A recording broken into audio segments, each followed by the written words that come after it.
Hi, this is Kathy Goodwin, and today we're going to look at when job titles don't matter. This is tip number 2 in our series of tips on midlife career strategy. If you think about the way careers used to be, a title on the door meant something. Back in the Mad Men era, if you've been following that series of advertising men, and they were mostly men, in the 1950s and early 60s, one of those men coined a slogan, a title on the door rates a bigalow on the floor, for a major carpet company. Today, your title on the door doesn't mean anything because we don't have doors to most offices. Even senior executives will sit in a cubicle in many companies. We don't have expensive carpet, and you may be lucky to have carpet at all.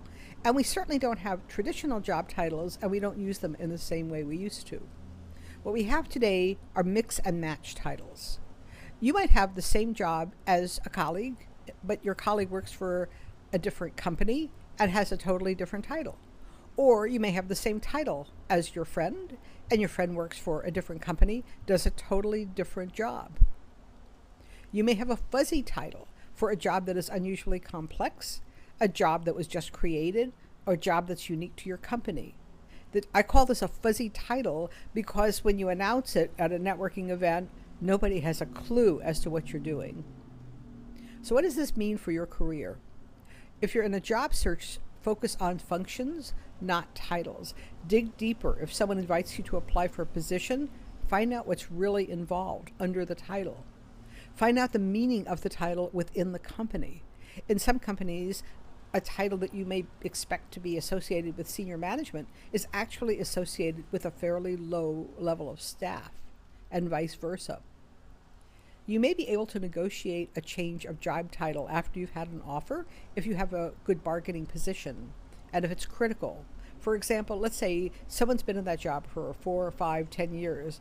The job's changed a lot, but the title hasn't. Or let's say the title seems too high or too low for your industry because other firms use different titles. So you go to a networking event and people say, what are you doing here?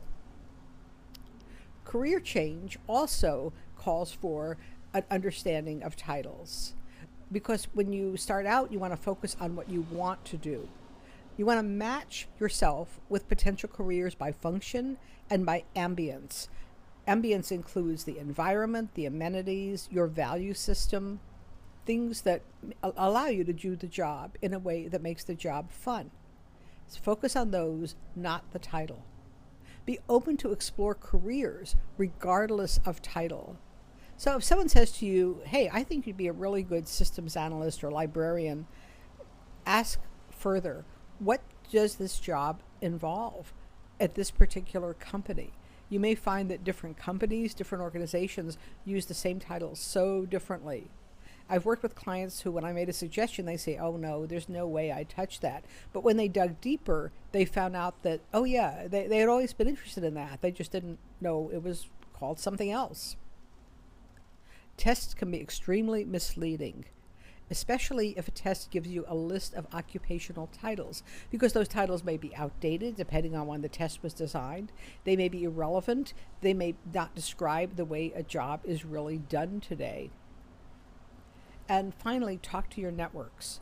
When you're out and about, you're asking questions, you're making connections, someone mentions job or a job title, dig deeper again. Find out, what does this job title mean?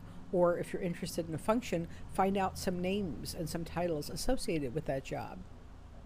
If you'd like to explore further, I am happy to work with you one-on-one, or sometimes I have groups and email coaching and consulting.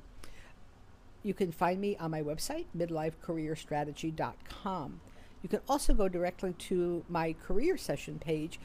That's the career strategy session where we spend a bit of time together. I look at material before and after, and we have a follow-up with email. That is so extensive that for many people, that really covers most of what they need for a month or two on their job search or crisis management or element of their job. These sessions are confidential within the limits of the law. They're totally realistic. We don't do navel gazing or daydreaming. I tell it like it is, and we're looking for results. If you'd like to explore further, I'd love to talk with you, and I hope to see you again on a future video, future call, and my blog and website. Thank you so much for joining me today. I look forward to meeting you again, and please come check out my future videos.